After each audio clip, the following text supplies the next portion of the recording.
Первым вопросом повестки стала готовность образовательных учреждений к началу учебного года. Министр образования и науки Ахмед Башир Цароев доложил, что к 15 августа все 257 образовательных организаций республики были приняты межведомственной комиссией. В настоящий момент завершаются ремонтные работы в последних 6 школах, которые также откроют свои двери к 1 сентября.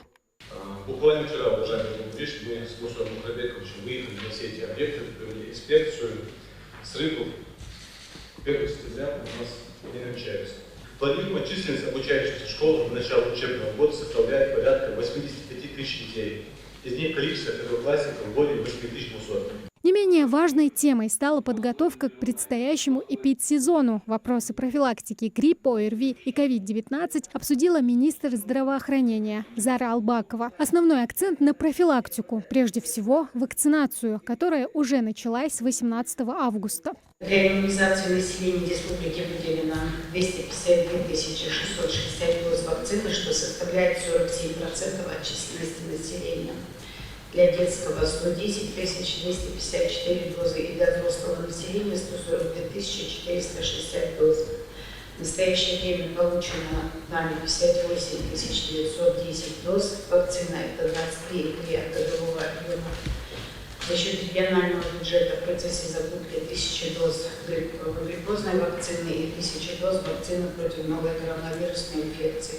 Руководитель Центра управления регионом Берс Банхаева отчитался о мониторинге интернет-пространства и работе с обращениями граждан. ЦУР действует как единое окно для оперативного решения проблем жителей республики. За отчетный период в Центр поступило 102 обращения, и все они были обработаны в установленные сроки.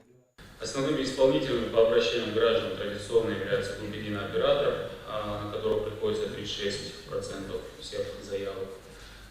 Далее у нас также было Министерство образования и Мушэнерго, 13 и 10% от общего числа. Ключевой проблемой остается сфера ЖКХ. Более 38% всех обращений приходится именно на эту тематику. Абсолютно большинство из них – это отсутствие холодной воды. Значительный блок проблем связан с энергоснабжением, почти 14% обращений. Также на совещании обсудили организацию бесперебойного водоснабжения населенных пунктов в летний период. Для стабилизации ситуации проведена большая работа по ремонту инфраструктуры и запуску новых скважин. Подводя итоги совещания, Владимир Сластенин поручил держать все озвученные вопросы на особом контроле. Тамара Хшагульгова, Белял Ахильгов, Магаз 24.